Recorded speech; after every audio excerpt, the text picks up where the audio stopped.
So the brat of the year is effectively the big disruptor of 2025 and the person who was edgy and out there. Right, Mary, who have you gone for? So by the way, Conal got in first, by the way, with all his nominations. So anyway, I'm going to go for Bertie. Vote early and often. Exactly. Yes. I'm going to go for Bertie Ahern. Ah, yeah. Okay. And his audacious attempt at a comeback to the top office. So Bertie Ahern, If he did. Yeah. Conal, who are you going for? Micheál Martin. Really? Yeah, why not? And I'm not going to make too many points about it because Mary's made them all very well in saying the politician just turned on its head.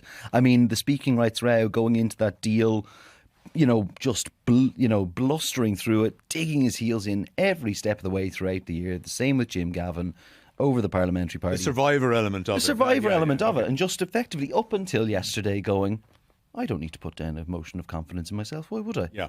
Tabitha, who have you got? I went for who has to be the ultimate brat of this year, Billy Kelleher. Okay, you're all very... That's Billy Kelleher. You're all very I thought it was Conal. presidential election nominated across your nominations. Go on, give me why Billy? Well, it was brat behaviour from the outset, wasn't it? When we didn't know who Fianna Fáil was going to choose, whether or not Fianna Fáil were going to be in or out of the race.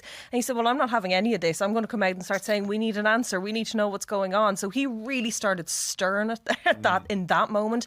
And it was only after that people started saying to him, well, you should do it yourself. And then he went, do you know what? Yeah, I will. And I'm going to run and I'm going to stick it to Micheál Martin. I'm going to stick it to the party and the people who aren't making any decisions. And I'm going to put my name into the ring. I can't go for Micheál Martin. It's just two establishments in this case. I think I would give it to Bertie Ahern if ultimately he had followed through and actually said, to hell with it, I want to go for the nomination. I think I'm going to go for Billy Kelleher on the basis that he followed through, put his name forward. He really threw a spanner in the works. Completely. The Jim Gavin master plan started to go astray once Billy Kelleher came onto the pitch and decided, you know what? No, I'm running. And the fact that they tried to blitz him then with all the cabinet ministers and all the Dublin TEs and basically said to him, you can't win this. And Billy went into that weekend and said, you know what? Doesn't matter. I'm sticking with it anyway. For that reason, Billy Kelleher is the brat of the year.